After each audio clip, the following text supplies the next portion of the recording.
Great. Thank you everyone for joining this afternoon. We have another exciting podcast episode prepared for you. And today I am joined by Professor Karin Howell from AIMS. Welcome. Thank you. It's great to be here. Today we're going to speak about data and AI and modern technology, but slightly different from previous episodes. We are going to really dive into the foundation of everything, which is mathematics. And I think most people, including myself, are not formally trained mathematicians. So we hope you're not going to lose us along the way. But I'm confident that it's going to go fine, given your excellence in teaching. So on that, please introduce yourself and help us understand how you evolved from somebody who had a deep passion for mathematics, as I understand it, to where you are now and what you're doing at the moment. Right, great. So thank you for the opportunity to be here. My career in mathematics started at a small institute, which was called the Saul Plaatje Institute in Kimberley. And that was the precursor to it becoming the Saul Plaatje University. And I worked there while I completed my master's degree and PhD in pure mathematics. Following that, there was a vacancy at Stellenbosch University for which I applied, and I managed to get a position as a lecturer in pure mathematics in 2009. I started there, and then I spent 15 years at Stellenbosch University, very happy lecturing, doing research and developing myself as an academic. During that time, I had contact with the African Institute for Mathematical Sciences in Muizenberg. And I was invited to present an algebra course, which I did year after year for many years and really enjoyed because you're teaching a very diverse body of students from right across Africa. And about 2.5 years ago, there was a call that was put out that AIMS South Africa needed an academic director. There was a vacancy and they were in urgent need. And so I made the decision to join the team at AIMS South Africa. I served as academic director for 2 years, and then the position of executive director became available, and I applied for that, and I've been in that position since 1st of December. Okay, wow. If I may, so you've been teaching mathematics for many years. Can you say something about the change in mathematics as a discipline and the change in the people that choose to study mathematics?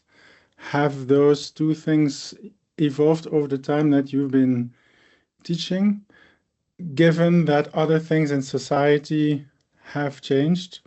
I imagine that when you started, there was the internet, but there wasn't much machine learning. Then there was the machine learning evolution, and now we have the AI evolution or revolution. How does has that influenced what people expect when they decide to study mathematics and what kind of mathematics is being taught? So I think there's going to be a change. I don't think we've seen the change yet, but I believe the change is coming. So mathematics traditionally is not a very popular subject. I mean, a lot of people have deep psychological issues related to their experience in mathematics. And even at university, you find as you go from first year to third year, the classes diminish in size dramatically. I mean, you start with more than 1,000 first years, and then by third year, you're lucky if you have a class of 30. So mathematics generally isn't a very popular subject, and it's not only rooted in that people have traditionally seen it as a very difficult, trying subject, but also I think there was a lot of uncertainty with what do you do with a mathematics degree? I mean, even my parents, when I said I'm majoring in mathematics, they said, okay, so what are you going to do with it? And there aren't enough positions at universities and research institutions, and so there's a lot of uncertainty of what do you do with a mathematics degree? Although I think it's a very useful degree, and I've worked both in industry for a short while and academia, and I think when you have a degree in mathematics, it really speaks to your problem solving and analytical skills, and I think those are skills that many companies value, and even as an entrepreneur, those are very sought after skills. With the advent of AI, and I think the shift in focus to data science as well, mathematics is at the core of all of that. So I think we're going to see a revival of an interest in mathematics, and in the disciplines related to it, statistics, applied mathematics, computer science. I think there's going to be a revival in the area and renewed interest as people experience more of the power of what can be done. Okay. One thing that I think is true for mathematics and for AI is that there are no people in the world that don't use them almost on a daily basis. So you cannot go through life without basic maths. Yes. The same will be true for AI. You cannot go through life in the 21st century without being exposed or being forced to use AI. So that's kind of something that we all have in common, but that doesn't mean we are really great at understanding complex maths or really good at understanding why the AI does what it does. And so in mathematics, maybe that's the parallel that I'm trying to draw. As in AI, you can be a superficial consumer. Yes. You can be somebody who has an intuition for how it works, but wouldn't be able to write down the equation. And then you can be somebody who's actually the architect of a new algorithm or the improver of a new algorithm that consumes less energy or that runs faster or that can be more scalable. And to be that person, to really take AI further, you can't not understand the foundations. And I guess the same is true for mathematics. So you can say, oh, I know how to multiply and subtract numbers from each other. You can then say, I can pass a grade 12 maths exam, which is a harder bar. But then if you want to make a fundamental contribution to mathematics, that's not good enough. You need to really understand the maths at the deepest level.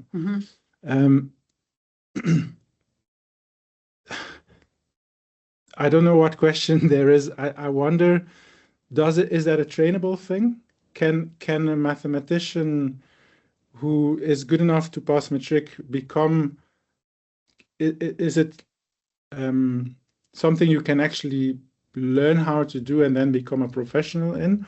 Or is it you're born with it and yes, you need a good environment, but if you don't have it from birth, then there's not much we can do for you? Yeah, I think that's a really difficult question. But in my own experience, I never thought I was good at mathematics at school. It wasn't my favorite subject. Just like most people, I had extra lessons that I had to go to. I didn't excel at mathematics Olympiads. In fact, I never entered them. I had no interest in them. And so certainly growing up, I never thought in my wildest dreams I would be a mathematician. And so, I mean, I did well in my grade 12 exams. I worked exceptionally hard, but it didn't come naturally. I don't think mathematics has ever come naturally to me. At university, I actually studied to be a computer scientist. So I thought I was going to program in a family business. I didn't think I would be an academic either. And then in first year mathematics, I really started enjoying the subject. I had a fabulous lecturer who was always available, who answered many questions and really made the mathematics come alive for me. That was still not the turning point. So I would say I still thought I was going to be a programmer until third year, where we did a course in abstract algebra, which is actually what I specialized in. And in that course, you actually start understanding the structure of mathematics, like the structure behind certain properties. Like if we have a set and we have these properties, we get a certain type of structure. But if we change the property slightly, we get a different type of structure. And I just thought it's the most beautiful mathematics. I fell in love with the subject. And at that point, I decided to diverge completely and choose mathematics as my major. And I must say, even to this day, I struggle to identify myself as a mathematician because it's not something that comes natural to me. It's something that I have to really deeply think about. I have an intuition about certain things, and maybe that's what you're referring to, but I'm certainly not your traditional, I woke up since I was, conscious that I wanted to do mathematics and had this love for it. I worked very hard at it, and the love came from being exposed to people who could share their passion in mathematics. So my journey is slightly different, and I guess that's why I'm so passionate about sharing my excitement for mathematics, because it's people like that who instilled in me this dream of studying further. And at each level, I had someone who encouraged me and believed in the fact that I could go further. And that's something I'm very passionate about. So I think it's a bit of both. I think you need people who support you along the way. I do think there are people who are natural mathematicians who know from a very young age that's what they want to do, and they take part in Olympiads and they excel. And then you get other people who discover it later. And I don't think that takes away from being a mathematician. Okay, that's very encouraging to hear that if you have the passion and you're lucky enough to have the right people around you, that you can actually go very far. I've seen on LinkedIn, and I've also heard from former students of yours, that you are a celebrated lecturer, that people, you're not one of those lecturers that they vaguely remember. You were a milestone in their journey, in their careers. And it sounds like you also had such people on your... Is that where the drive comes from, to try and be that for others, given... Yes, it does. I mean, I had significant people while I was studying at the University of Free State who exactly encouraged me, but also made the subject material inclusive. So you never felt excluded in the conversation. And I think that it's sad to say, but it's the reality. I think in many mathematics classrooms or in many places where it is taught or discussed, sometimes there's the impression of superiority, like you have to be at a certain level to be included in the conversation. And so even from a young age, when I started teaching, my focus was absolutely on making my class inclusive and making sure that no one gets left behind. So even if you weren't particularly strong at mathematics, I want you to feel like you belong, you're part of the conversation, where there is a team and we can get through it. And I was very fortunate that the students really enjoyed that, and it made my life very easy, because they really fed off that energy. And so I've been very blessed with amazing students that I've taught over many years. Okay. Wonderful. A question that I have around AI. So AI is everywhere in our professional lives, but also as students, there are lots of, I mean, there's the consumer grade ChatGPT and Claude, but then there are dedicated apps for helping people to learn, to study. In your experience and perspective, is it helping students, or is it a poison gift where people can appear to do well, but it's not their insight, and then when they are challenged in the absence of AI, they disappoint themselves and everybody else because they actually didn't ever understand it as deep as they should have, and the AI was sort of an artificial crutch.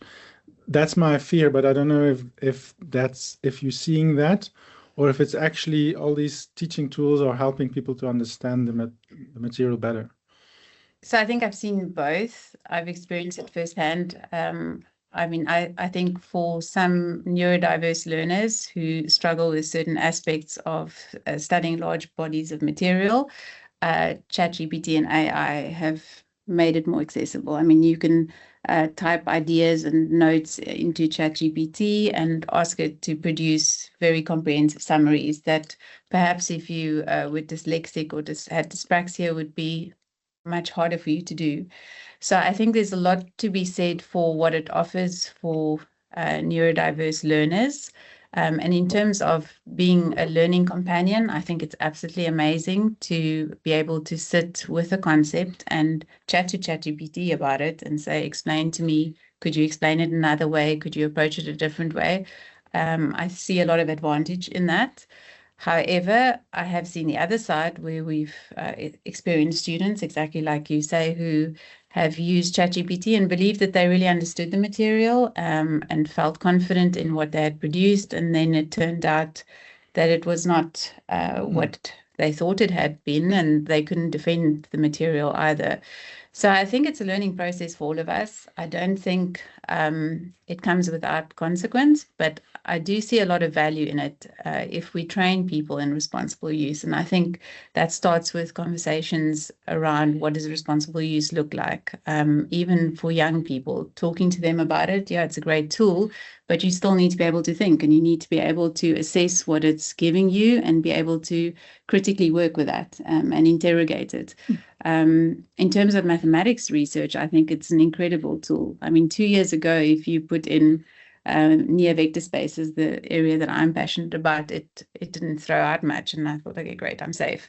No one's looked at it yet, but if you put it in now, it will tell you the history, it will suggest connections, and I'm not saying it's all viable, but you almost have like a mathematics companion at your side, just to chat through, maybe brainstorm some ideas. I see a lot of value in that, but I do think you have to make sure that you've got the critical skills to interrogate what it's throwing out. So I think it's a bit of both, but we need to have conversations around it. Yeah. I also think there's going to be, just like you had two types of people who became adults in the absence of the internet and people who became adults with internet. I think the same will be true for AI. Yeah. We are both old enough to have grown up without AI, and I think sometimes that's an advantage. Of course, my kids make fun of me for doing it the old school way, but I recently engaged with Claude for a coding project. And part of the problem, so if an AI can only spit out one line at a time, the discipline is there to check the line and move on. But if AI with a few prompts spits out 500 lines of code, it's very tempting to say, thank you, let's move on. And now, before you know it, it's 1,000 lines of code, and you ask it to make changes. So I went down this rabbit hole. I had a piece of software that I thought was valid until it started producing, so not the output itself, but the code was producing results that didn't make sense to me. And then I was on a flight, I didn't have internet connection, and that saved me because I couldn't talk to Claude anymore. I had 12 hours or 11 hours to go through the code, and I discovered so many mistakes, things that it had just decided on my behalf, misunderstood. So I spent a few hours just debugging the code. And I think that speaks to this danger of, if you treat it as a black box and it's an underspecified black box, you're going to make big mistakes. Big mistakes, yeah. I agree. So I'm not sure where that leads us, because the technology will get better, but we still need to keep that very critical control and the self-discipline to take ownership and responsibility for everything that some machine builds for us. I would like to shift the conversation a little bit to AIMS as an institution. Maybe just help us understand, what is AIMS, who is AIMS, how did it come about, and what is its mission in the world? So the first AIMS Centre was established in 2003 in Cape Town. They were all established by Neil Turrock, whose parents were very involved in the first democratic government in South Africa, so it's a very proud history. It's a centre where we train master's students in mathematics. But we also contribute to the pipeline, and this model has been replicated. We're now 5 different centres across Africa, all based on the same model. And it's a Pan-African culture of learning is how I would summarize it. And so what we do is we attract students at a master's level from all across Africa who apply, thousands of applications that we work through, interview students, and then we offer them a full scholarship to fly to our centre and to complete a master's in mathematical sciences or artificial intelligence or whatever specialization. You have different specializations at different centers. They spend about 10 months with us. They start off with skills courses because students who come from across Africa have different backgrounds. So we start by making sure that any gaps that they may have are filled. And then we move on to review courses where we have different courses that they may never have had exposure to in their own countries that they can select from and study. And then they complete a research project. What makes us unique is that we don't have any permanent faculty like a traditional university. So AIMS is very much built on partnership. And so we have faculty from all across the world, from top universities like Cambridge, Oxford, MIT, all over, who have come to present a course and offer a project. So these students are really exposed to top scientists from across the world who offer their time and expertise to these students. And this really feeds back to the environment. It's an incredible legacy already, and AIMS has existed for just more than 20 years. But when you look up what these alumni have done, many of them are in government positions in their own countries. Many of them have started their own companies. So there's very much a belief in giving back in the community. And that plays into every aspect of what we do. And it's also a very international group of students. Yes. And I can imagine now that you have 5 AIMS centers, that's even easier for people from all across Africa to find an AIMS that they can join for a year. Yes. Yeah, so I mean, we at any point in time, we've got more than 20 different countries represented at AIMS, which is absolutely incredible. It's also a fully residential environment. So what is also stands out as really unique is that the lecturers and students live in the same building. And at AIMS South Africa and some of the other centers as well, we're literally based in a hotel building. So I think of us as a mathematics hotel. So it's a very rich, diverse environment. And I think it plays into the training as well. So these students often work in groups when they're solving problems and when they're working on assignments. And so from day one, they're experienced to different thinking that is obviously influenced by where you're from and how you've been trained. And so I really think they're exceptional when they leave. They offer something different to what you would just normally see at a university where there might not be as much diversity. They walk out with a different set of skills inspired by this diversity and approach that AIMS brings by connecting all these different people from all across the world. So it's a very rich environment. Yes. So from my side, so one of the first people to employ at WIMI, now Katalitix, is Emmanuel Dominic, and he's a former AIMS alumnus. I also did a short course at AIMS in 2005. So AIMS was very young at the time. So I have a little bit of first-hand experience of what it's like to be there, and I can attest to this very tight-knit family, extremely disciplined in terms of studying and working hard. And despite being by the beach, yes, that's weird. Like you would think, okay, we're gonna be on the beach most of the time, but maybe a quick run in the waves over lunch at best. Otherwise, it's just work. Yeah. It's pretty amazing. Yeah, I think what really makes the difference is that you've got students who often come from very disadvantaged environments, and they see this as their one shot, so that they don't let anything stand in their way. They're extremely committed, and they make the most of their time at AIMS, and they see it as setting them up for the next thing. So they're absolutely committed. Yeah. On that, so you do a whole year of advanced mathematics studies, and within that year you see different branches of mathematics. Yes. That used to be the case. It's still the case. I think now there are these different I don't know what you would call them, streams. That's new-ish. Yes. One of the streams is AI. Artificial intelligence. Okay. Yeah. So how is that different from the other streams? Yeah, so the courses are more focused towards AI. The skills courses are slanted to what type of skills you would need for artificial intelligence courses.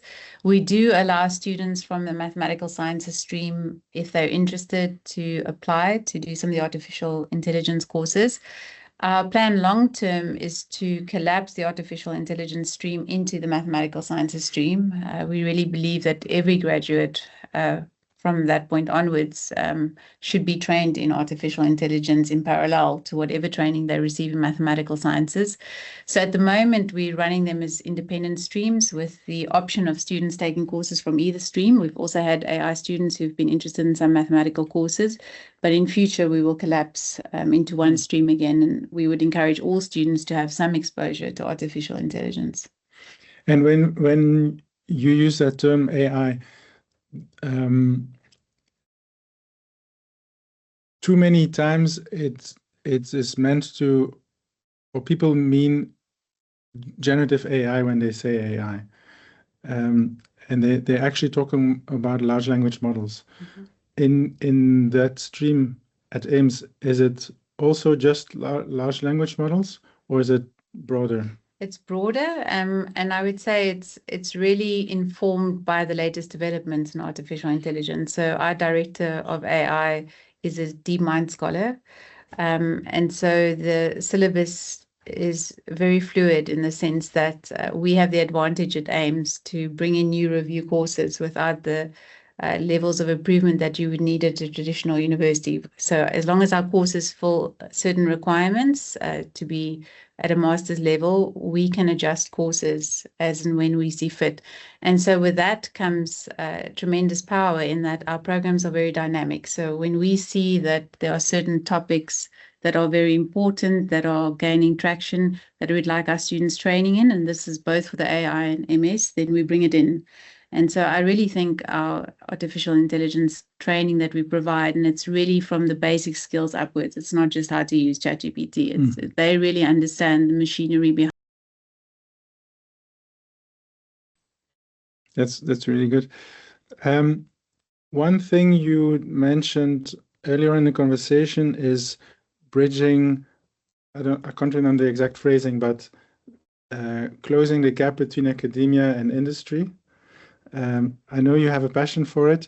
I don't know if you want to talk about your own experience on both sides, and if that informed your dedication to making that a priority. But I'm interested to learn more about what is AIMS doing, because in my experience, the maths that is needed to deliver a project in most data science environments is fairly basic maths. If you know how to multiply sum and maybe do an exponent or take the log or something, then that's good enough. There's not much more you need to do. But of course, if you want to, as I said earlier on, make fundamental contributions to algorithms, then there is more involved. And also, I think even if the models become too complicated to really write down and they become somewhat of a black box, having an understanding of their core principles can help a good data scientist make better decisions and not run in a trial and error way. So if we know that a recurrent neural network has these properties, we will already know this won't be a good fit given the properties of the data set, and vice versa. So if we the better we understand the foundations of these different machine learning models, the faster we can deliver value for the people we serve.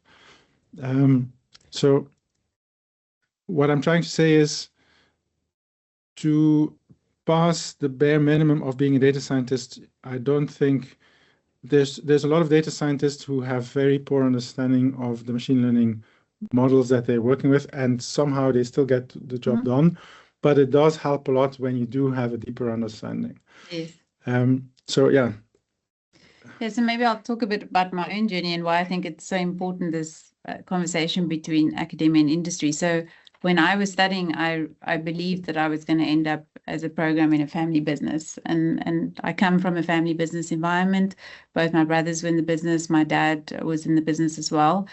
And so I have a deep appreciation, firstly, for entrepreneurs and for people who run their own business, which I've shared with you as well, and also engagement with industry. So I'm very much of the belief that not all mathematicians need to be in academia. And I'm very supportive of our students having the option to decide whether they want to be in industry, be entrepreneurs, or then go into academia, have those options open. And I don't think as mathematicians we talk about those options enough. I mean, I played with these ideas when I first finished university. I did go and work at this institute for a while, and then I tried industry for a while. And I did that for 4 or 5 months, and I really enjoyed it. And then I went back to academia.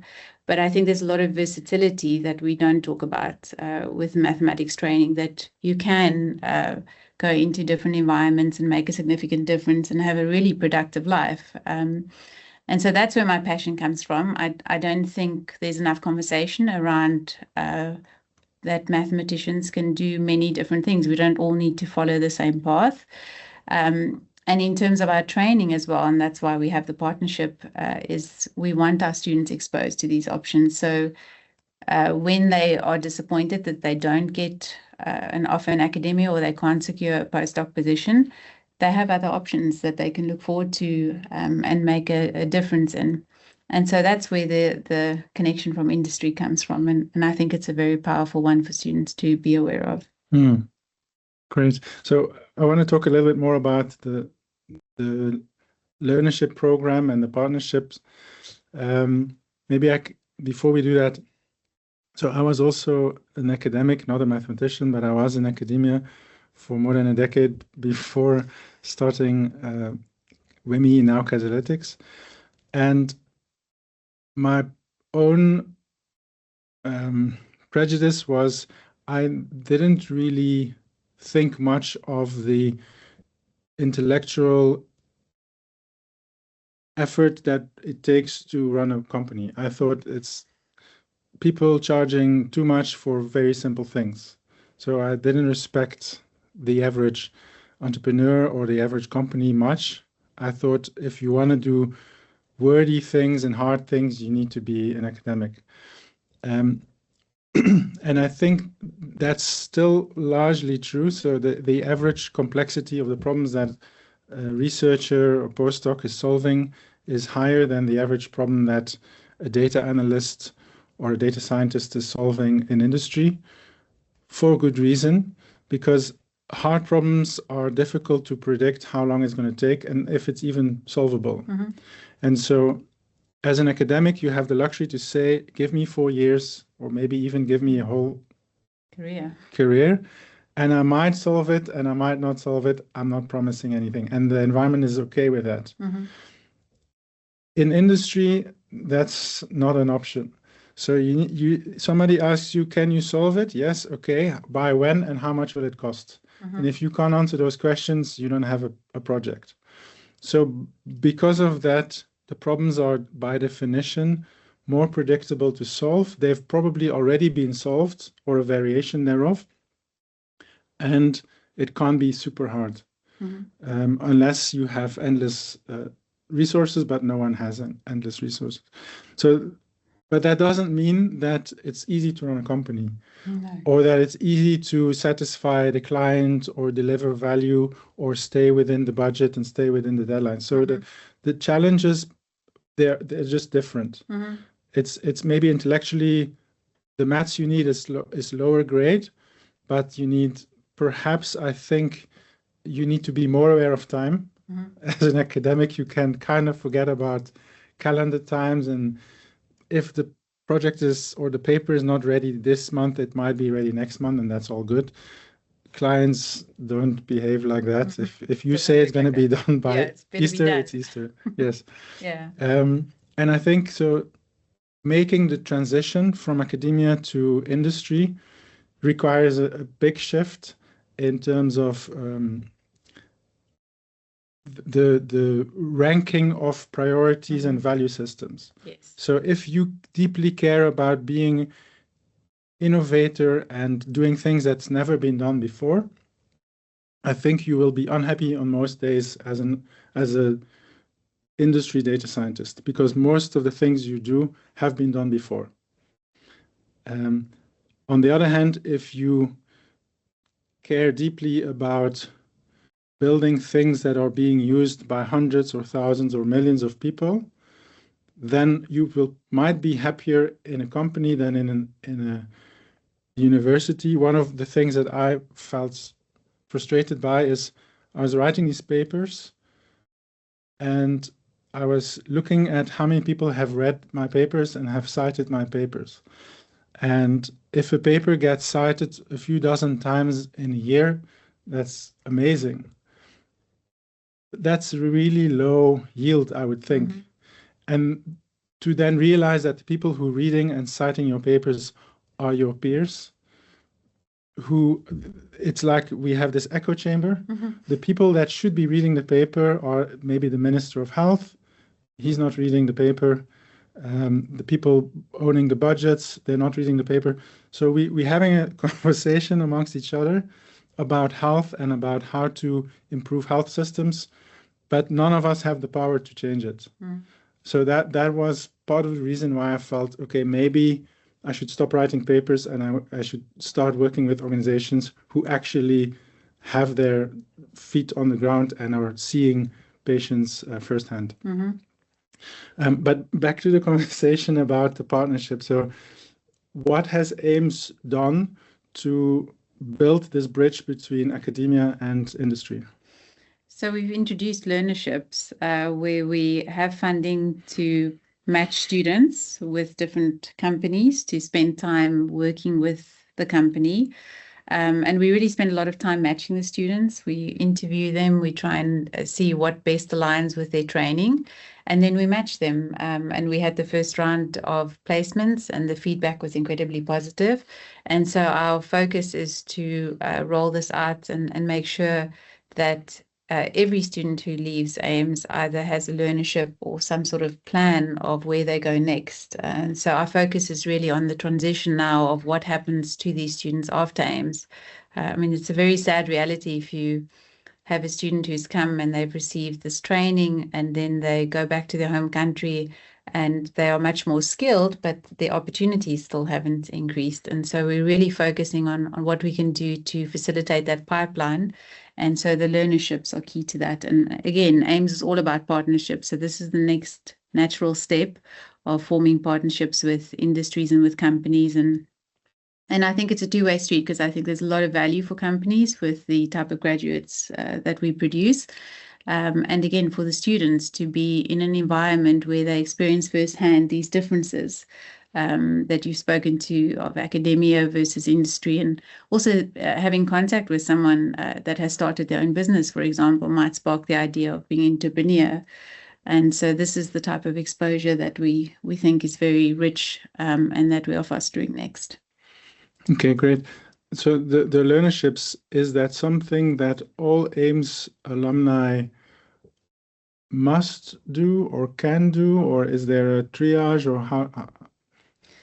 So for each student, we would like a transition plan. It's also built into the funding that we receive from the MasterCard Foundation. And so for each student, we will either have a learnership in industry or we'll have some learnership that doesn't necessarily have to be industry, but a learnership that aligns with what they want to do next, even if that is going into academia, bridging the in-between, perhaps while they're waiting for the next opportunity, having a learnership where we maybe show them what it means to be a lecturer, for example. How do you plan a course? How do you structure assessments? So those are things that we're actively doing as well, is internally thinking about what learnerships we can offer for those who do want to go in academia. And then again, linking with companies is the other. So ideally, we'd want each student to have some exposure to a learnership. And from the perspective of companies, which companies are you targeting? must it be companies with very strong and deep engineering or statistics or computer science work streams, or could a learner join? I imagine they can't join a bakery. That wouldn't make sense. So what kind of companies are you trying to partner with? So I think data science, artificial intelligence companies, those are primarily the ones that I think would be suited to at least the interest that we're seeing in students. That said, though, I mean, I think even in small businesses that might not be directly related to those, there's always the opportunity for processes to be optimized, to bring someone in with a fresh set of ideas and to think of processes that could streamline some things in a business. So we are open to exploring those, and for our students to have any type of exposure to being in a company with other staff, understanding the dynamics of a team working together to achieve a certain set of goals, that's all meaningful. So I don't think we're against industries or companies that are maybe outside of that scope, because we do see the value of placing these students in any such environment where they can contribute to maybe improving or thinking about things. I mean, these are expert problem solvers. So it's not only about solving mathematical problems. These students are excellent at understanding how to think about problems, and that could help someone's business think about their processes a bit differently. Okay, great. That helps me to understand how you want to position this. I don't know if you want to make the explicit call to the audience to reach out and connect if they are interested in this opportunity for the learnerships? Yes, certainly. So as I said, AIMS welcomes partnerships. So if there are any of your listeners who are interested in partnering with us, please reach out. The email to use is contribute@aims.ac.za. And if you want to reach out for a learnership, or if you have a problem in your company that you think can use some mathematical skills, we could propose that as a research project. So yeah, we look forward to hearing from people. And how long are learnerships typically? Normally 4 months, but we're willing to work with companies to see how we can work around their schedules. Okay. And would a company take on one person or more than one, or? Yeah, we can work with that too. So if a company could just take one person, we have several options, so we could work through that. Okay, great stuff. That's super exciting. Let's see. So we've spoken about mathematics, teaching AI. Another aspect of your life, and I don't know if it's part of your career or not, but you are also gifted. Is it painting and drawing, or mainly drawing, or what is it? Well, I guess it's a little bit of both, although I don't don't feel like I'm gifted. But yes, I need to draw them before I paint them. So I guess it's the two. Okay. So I've seen the work you've produced. It's incredible. It's unique in style. And it's probably one of the last things you would think of if you say mathematician. I mean, creativity, and so mathematics and music is often linked. Mathematics and painting and drawing, not so much. When did those two talents develop in parallel, or the one came before the other? And then a related question is, do you draw to forget about the mathematics, or do you get mathematical ideas while you're drawing, or neither of those things? Yeah, so I'm not an artist. I certainly didn't think of myself as that, and I never painted or drew before. I did art casually at school, never as a subject, but COVID struck. And during COVID, I really struggled with all the demands of being a mother, of being an academic. I had this huge group of first years that we were responsible for. It was really hard managing all these different roles. And so I really needed something to help me get out of my mind and out of my thoughts. And so I enrolled for an online course for watercolor, and I just started playing around, and then it became obsessive. So I really wanted to get good at it, and I really wanted to produce something that I could be proud of, that actually looked like the subject I was painting. And once I started experimenting with little animals forest animals, I realized that they actually look like they're supposed to, and you could make out that it's a bird or a bunny. And then I started writing these stories around mental health and capturing things that I was noticing in people around me, and especially in the world that I operate in, exposure to neurodiversity and how people have turned things that others might see as problematic into a gift in how they're functioning. And so I tried to capture in these characters. And then my friends were very supportive and said, you should compile these, you should start sharing them. And then I made the decision to compile these into a little book and then self-publish. And it really took off. I was very fortunate to get into some of the big bookshops, which I'm very proud of, and I did some launches. Yeah, so it was really a coping mechanism for me at a time where I just felt mentally overloaded. I still do it, but not nearly enough. But it really, it's a type of art form that forces you to get out of your head, because watercolor is known for being very difficult, in the sense that if the water flows in a space you didn't want it to flow, the drawing's not going to look the way you wanted it to. So it requires deep focus, and I find that really calms my mind. And I think it helps me a lot mathematically too, because it forces me out of the mathematics world and into a world where I can really be just creative and look at color and space. And so it helps me. Great. So I watched a video many years ago about 4 pillars of meaningful life. And one of the 4 pillars is to be able to be in a state of, I forget the word, it's not, I'll come to it, but it's basically be so deeply immersed in something that you forget about time and space, and all that there is that thing. Is that how you feel when you paint? Yes, I do. Yeah. And I also think very deeply about the characters. I always, when I start, I have a name and I have an idea of who they are and what they represent. And so that becomes the absolute focus. Is the nose right? Are the eyes depicting the type of look I'm going for? Is this going to be Harry, for example? So one of the first characters I painted was Harry, who I'm very affectionate about, because Harry was me during COVID. Harry was anxious. Harry didn't know what was coming. And so did I capture the panic in his eyes? Is his nose the right way? And so it becomes completely immersive, which is exactly what you're saying. It just plugs you out of real life and takes you into a space where you can just sort of not be focused on the rest. And then when you come back, you have a new type of clarity and appreciation for the present. So you discovered this 5 years ago.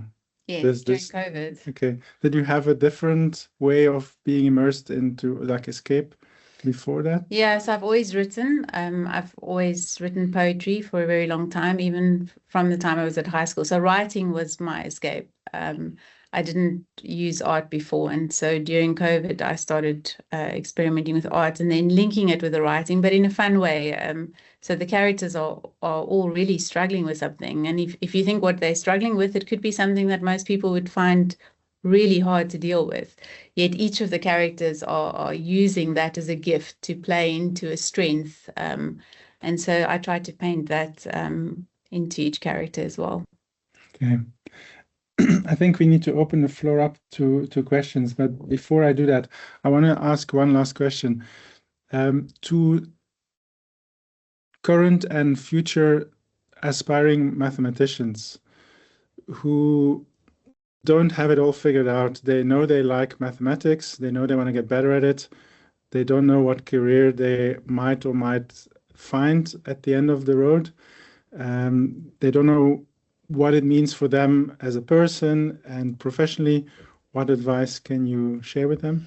I think it's an incredible time to be interested in mathematics. I think it's an exciting time.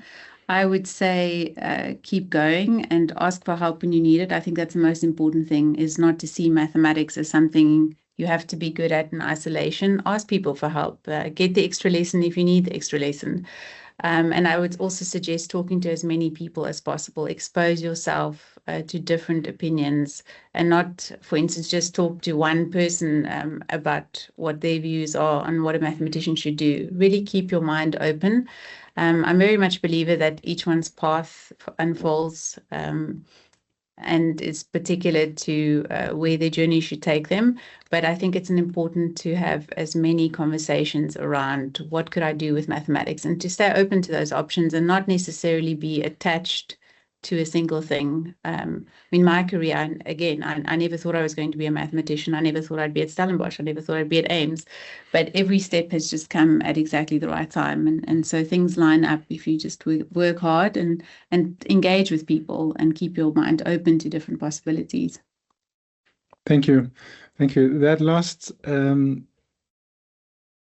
statement also resonates, that maybe to the outside world, it looks like, oh, she always had it planned like this. But you know that that wasn't true. And for me, that's also the case. I didn't ever think I would have a company. If you had asked me 10 years ago, I would have said never. And look at this now. So to be open to what may happen, even whether you chose it or it kind of happens to you, and take it in your stride, I think is important. It's very valuable advice.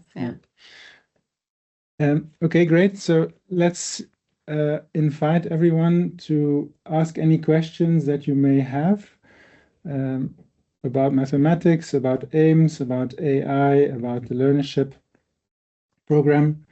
You're welcome to type it either in the chat or in the other in the Q&A window.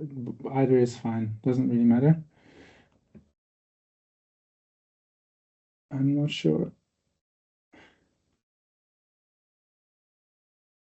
Okay.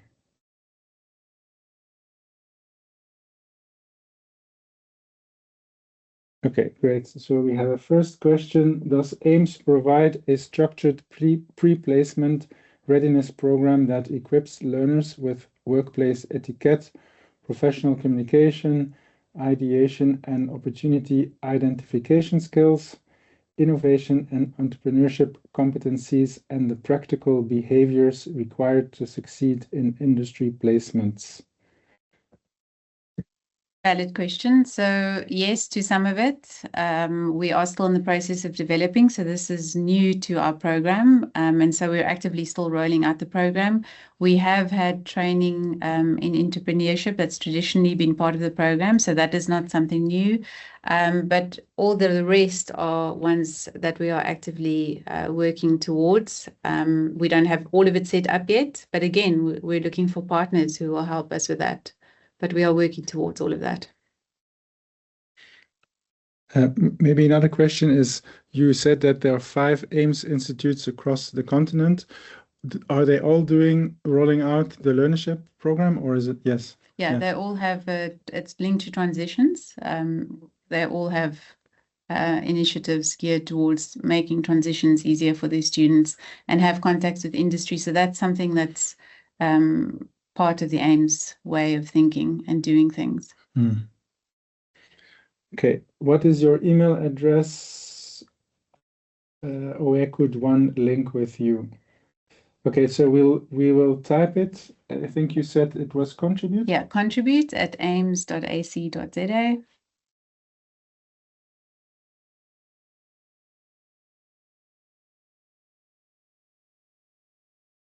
Okay. So AIMS is more than 20 years old. That means that the people who graduated at the age of 24, 25 are now in their late 40s. Yes. And that probably means that some of them are directors of companies, are very senior in their organizations.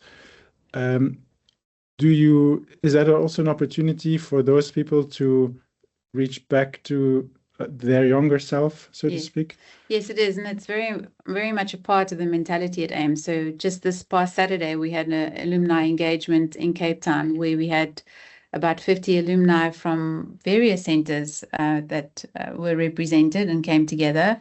And it's an incredible sight to see these people come together, and they haven't seen each other for 20 years, but they were immersed in this environment and they worked together. So there's very much the sentiment of pay it forward, and we have many alumni who contribute to the ecosystem, whether it's reviewing applications for us or proposing projects or even some taking time out of their industry jobs to come to AIMS to present a 3-week course and teach students Python. So we have a lot of that, and we're very grateful for it. And we know that we have an alumni network that are always ready to help. Amazing.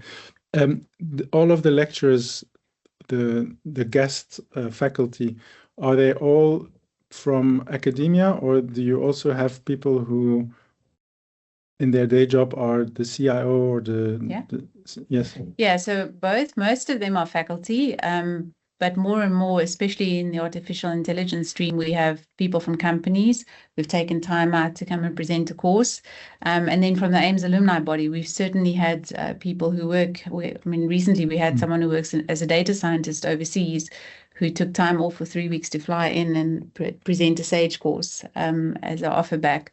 And so we do see a lot of that, and we appreciate that, because we would also, again, like our graduates to come into contact with people that have done something outside of academia and see that as an option. Wonderful. When you say SAGE, do you mean the accounting software? No, the mathematical computational package. Okay, yeah. I didn't know about that. Yeah. Okay. Yes, it's like a Python, but for different purposes. Yeah. Okay, great. Okay, so the last question, can we find the record of this session? Definitely. So we've been recording it, and we will post it on LinkedIn and on YouTube, as we do with all of our episodes. And I think with that, I want to thank you for the time and for the conversation. And thanks to the audience for your interest. And we will notify you about the next session. I'm not sure. I think we'll take a break in July. And then in August, we'll be back with a new guest. Thanks, everyone.